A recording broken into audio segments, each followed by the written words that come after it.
Hello and welcome to my channel that is economic Pathshala by doctor Ananya. आज हम बात करने वाले हैं DSSB economics PGT 2024 question paper part 7 के बारे में। ऑलरेडी पार्ट 6 हमारे चैनल पर अपलोडेड है, अगर आप देखना चाहते हैं तो वहाँ पर देख सकते हैं।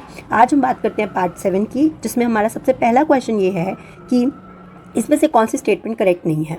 तो पढ़ते हैं। सबसे पहले, comparative analysis of different countries suggest that industrialisation in India has no standard model of industrial capitalism. तो कह रहा है कि जो इंडिया है उसमें कोई भी स्टैंडर्ड मॉडल नहीं है कैपिटलिज्म का। तो ये बात बिल्कुल सही है, क्योंकि हमारे यहाँ पर कुछ गवर्नमेंट लेड कैपिटलिज्म रहा है और कुछ मार्केट लेड, यानी कि जो डिमांड एंड सप्लाई बेस्ड होता है वो वाला कैपिटलिज्म रहा है। तो ये स्टेटमेंट बिल्कुल करेक्ट है कि हमारे यहाँ कोई स्टैंडर्ड मॉडल नहीं रहा है, देयर इज हेट्रोजेनिटी। ठीक है, तो ये स्टेटमेंट करेक्ट है। नेक्स्ट है, in developed countries the majority of people are in the service sector followed by agriculture and less than 10% are in industries. तो डेवलप्ड कंट्रीज में ज़्यादा लोग सर्विस सेक्टर में होते हैं, फिर एग्रीकल्चर और फिर 10% इन इंडस्ट्रीज। तो ये पॉइंट भी बिल्कुल ठीक है। आप UK US का एग्जाम्पल देख सकते हैं।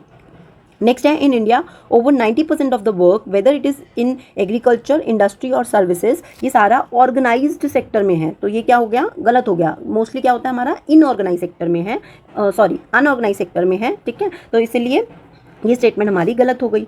नेक्स्ट है, government employment in India has played a major role in removing the boundaries of caste, religion and region. तो ऐसा नहीं है, ठीक है। रिजर्वेशन की पॉलिसीज दी गई है गवर्नमेंट के द्वारा हमारे एजुकेशन सिस्टम में as well as in the government jobs, but उससे हमारे यहाँ पर जो इससे जो डिफरेंस है वो कम नहीं हुआ है। तो इसलिए ये भी हमारी स्टेटमेंट गलत हो जाएगी।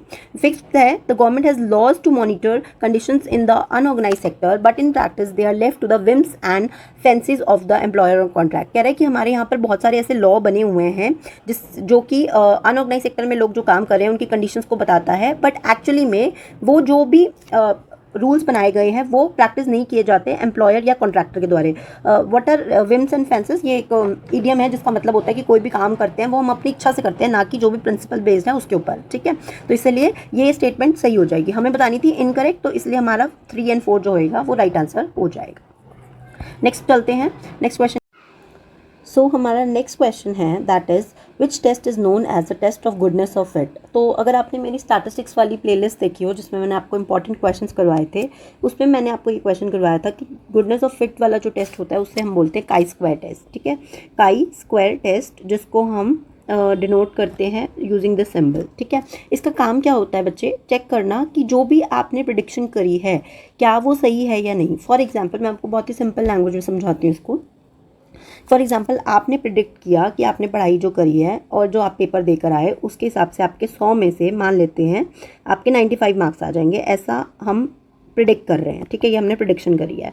जो भी हमारे पास अवेलेबल डाटा था, यानी जो हमने क्वेश्चन पेपर देखा, हमने जो अपने क्वेश्चंस करके आए उसके अकॉर्डिंग हमारी प्रिडिक्शन थी कि 95 करेक्ट होंगे। लेकिन जब एक्चुअल में रिजल्ट आया तो मेरे मार्क्स आए, मान लो 93 आ गए।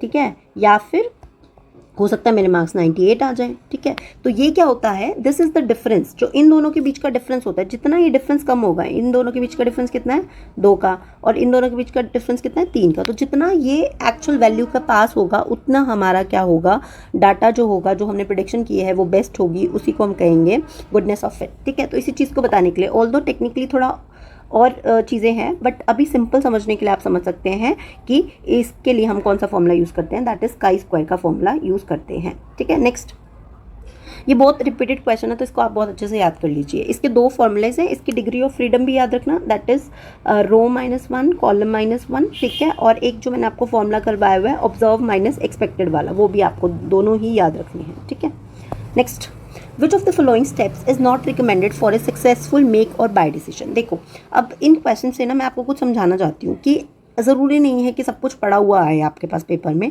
कुछ चीज़ें जो है आप कॉमन सेंस से भी कर सकते हैं। ठीक है, पहले भी ऐसे बहुत क्वेश्चन आए हैं जिसके बारे में मैंने आपको बताया। अब यहाँ पे देखो, मेक और बाय डिसीजन बाय कंपनी। ठीक है, मेक यानी बनाए, या बाय मतलब खरीद ले, या तो हम वो चीज़ खुद बनाएं या फिर हम उसको बाहर से क्या कर लें, यू कैन से परचेज कर लें। ठीक है, तो इसके लिए कौन से ऐसे फैक्टर्स हैं या ऐसे कौन सी चीज़ें जो हम रिकमेंड नहीं करते।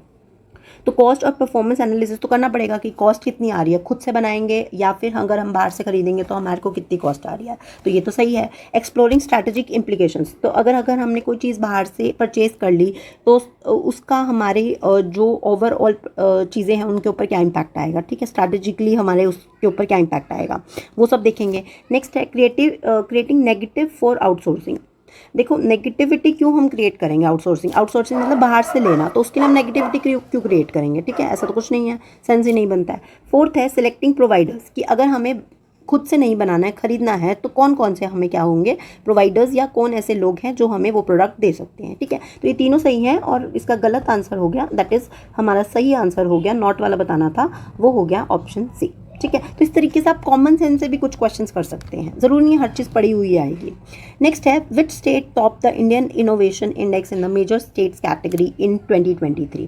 तो इससे आपको ये समझ में आ रहा है इस क्वेश्चन से कि आपको इंडेक्स पढ़ के जाने हैं, इंडेक्स आर वेरी इंपॉर्टेंट। इसी पेपर में अगर आपने देखा हो तो पहले भी हमारे पास 2 इंडेक्स आ चुके हैं जो कि नीति आयोग रिलीज़ करता है, और ये वाला इंडेक्स जो है ये भी नीति आयोग रिलीज़ करता है। पहले था मल्टी डायमेंशन पॉवर्टी इंडेक्स जो मैंने आपको करवाया था, एक वर्ल्ड लेवल पर और एक स्टेट लेवल पर, जिसके 12 इंडिकेटर्स पढ़ाए थे। सिमिलरली इंडियन इनोवेशन इंडेक्स है, ये भी एक इंपॉर्टेंट इंडेक्स है, 2023 का है, तो अभी आपको इसका डाटा याद करने की जरूरत नहीं है, आपको जो करंट में आया है उसका डाटा याद करने की जरूरत है। बाकी बहुत ही जल्द मैं इसके ऊपर भी एक वीडियो लेकर आने वाली हूँ, ठीक है, तो stay tuned. Next question is, तो इसका आंसर जो भी है उसके लिए मैंने उसको मार्क कर रखा है, बट आपके काम का नहीं है, इसलिए हम इसको स्किप कर सकते हैं। Next, which theory of profit states that the profit will be higher in the industries characterised by a high degree of variability in their revenues और देयर कॉस्ट, ठीक है। ऐसी कौन सी थ्योरी है प्रॉफिट की जो कहती है, ऐसी कौन सी थ्योरी है जिसमें ये कहता है कि ऐसी इंडस्ट्रीज जहाँ पर ज़्यादा रिस्क होगा वहाँ पर आपको प्रॉफिट भी ज़्यादा मिलेगा। तो देखो नाम से अगर मान लीजिए आपको नहीं भी पता है, वैसे तो आपको पता होना चाहिए, थ्योरी ऑफ प्रॉफिट एक इंपॉर्टेंट टॉपिक है जिसमें आपको सारी थ्योरीज का मेन क्रक्स और किसने दिया है ये आपको मेंशन होना चाहिए। तो मोनोपली थ्योरी, यानी कि अगर मोनोपली पावर है तो आपको प्रॉफिट होगा, ठीक है, जो कि कैल्की ने दी थी हमको। नेक्स्ट है इनोवेशन थ्योरी, जो कि शूमपीटर ने दी थी कि आप इनोवेट करोगे तो आपको क्या होगा, आपको प्रॉफिट मिलेगा। नेक्स्ट है फ्रिक्शनल थ्योरी, ऐसी कोई थ्योरी नहीं है। And next is risk bearing theory, यानी कि रिस्क लोगे तो प्रॉफिट होगा, और ये हमको किसने दिया है, FB हॉले ने दिया है, ठीक है, कि हॉले रिस्क लेते हैं हम, ऐसे करके आपको याद रखना है। तो जितना ज़्यादा वेरिएबिलिटी होगी, अनसर्टेनिटी होगी, उतना ज़्यादा जो है रिस्क होगा, और जितना ज़्यादा रिस्क होगा उतना ज़्यादा प्रॉफिट होगा। तो इनका कहना ये था कि profit is the reward for taking risk in the business. तो right answer is option D. Next question पे चलते हैं। ये अगेन ये जो 66 क्वेश्चन है मैंने आपको करवा रखा है इंपॉर्टेंट क्वेश्चंस में, ये भी बहुत बार पूछा जाता है। What is mutually exclusive events? Mutually exclusive का क्या मतलब है? म्यूचुअल, जैसे हम कहते हैं ना कि फ्रेंडशिप जो होती है वो म्यूचुअली चलती है, तो म्यूचुअल मतलब 2 लोगों के बीच में जो चीज़ है। एक्सक्लूसिव मतलब 2 लोगों के बीच में कुछ भी कॉमन नहीं है तो उसको एक्सक्लूड कर दो, ठीक है, कुछ भी कॉमन नहीं है एक्सक्लूड कर दो। तो कैसे बनेगा? Probability of A union B equals to probability of A plus probability of B minus probability of A intersection B। ये होता है आपका फॉर्मूला A यूनियन B का। अब हमने क्या कहा कि कॉमन तो कुछ है ही नहीं, तो ये क्या हो गई, वैल्यू 0 हो गई, तो इसलिए आपका फॉर्मूला क्या बन गया, A यूनियन B। यूनियन का क्या मतलब है, एडिशन, तो probability of A union B equals to probability of A plus probability of B, ठीक है। तो इसका करेक्ट आंसर क्या होगा, ऑप्शन ए।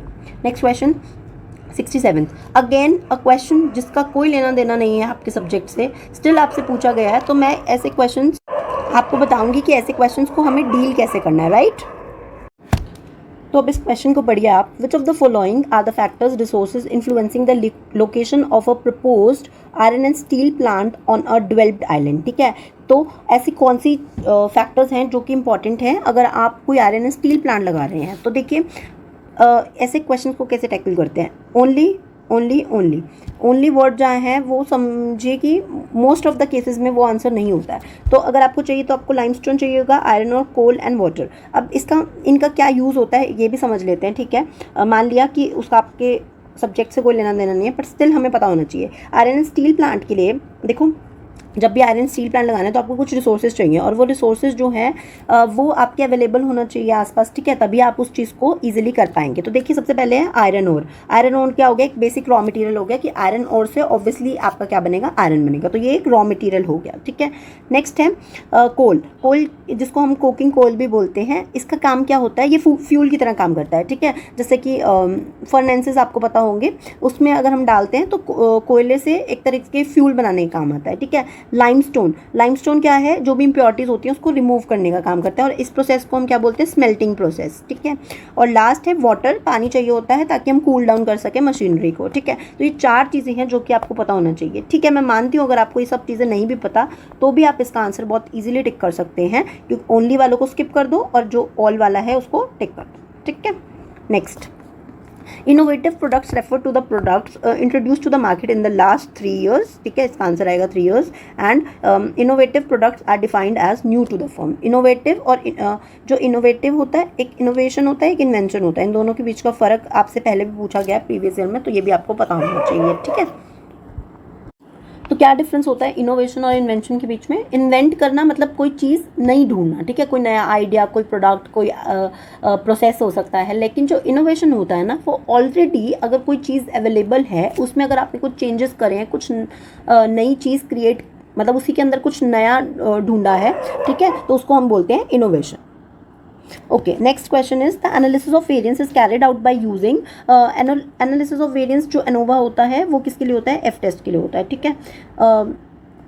अगर आपको टेस्ट करना है फॉर द इंडिपेंडेंट वेरिएबल्स को अगर टेस्ट करना है, ठीक है, to test the significance of, ये लिख लो एक बार, to test the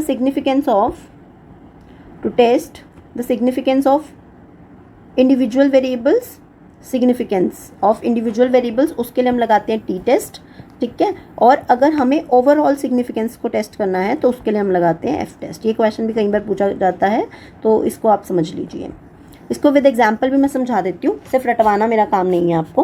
two test the significance of individual variable, ठीक है। फॉर एग्जाम्पल हमने कहा कि जो टेस्ट का स्कोर है, ठीक है, वो फंक्शन स्कोर, ठीक है, जो टेस्ट का स्कोर है वो फंक्शन है किसका, वो फंक्शन है कि आपने कितने घंटे पढ़ाई करी है, स्टडी आवर्स पर, ठीक है।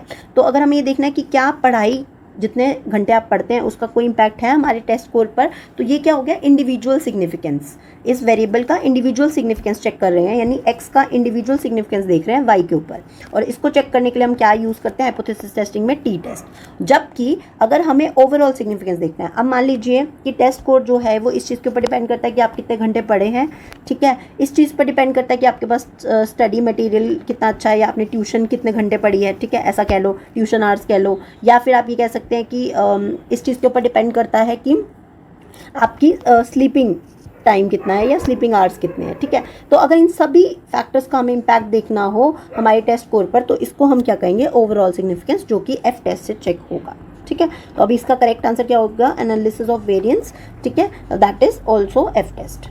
Next, which of the following is, last question है, which of the following is not a major element of political environment. अगर आप देखेंगे तो बहुत ज़्यादा पॉलिटिकल एनवायरनमेंट पे भी क्वेश्चंस पूछे गए हैं। अगेन इसको हम कॉमन सेंस से कर सकते हैं। Nature and profile of political leadership and thinking of political personalities, obviously politics, political environment में देखेंगे। Degree of politicisation of business and economic issues, ठीक है, कि बिजनेस और इकोनॉमिक इशूज़ को किस तरीके से हम पॉलिटिकल उसमें देख सकते हैं, इन द सेंस ऑफ कि पॉलिटिकल जो हमारी पॉलिसीज़ होती हैं उनका क्या इम्पैक्ट हमारे बिजनेसेस पर आता है, इस तरीके से आप इसको समझ सकते हैं। Dominant ideologies and values of major political parties, obviously ये भी किसका पार्ट होगा, पॉलिटिकल एनवायरनमेंट का।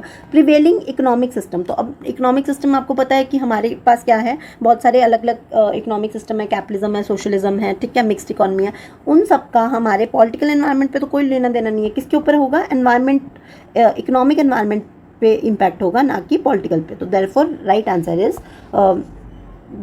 आंसर इज ऑप्शन डी, ठीक है। आई होप आज के सारे क्वेश्चंस आपको समझ में आ गए होंगे। अगर आपको कुछ नहीं समझ में आता है आप कमेंट बॉक्स में नीचे लिख सकते हैं। Till then, thank you.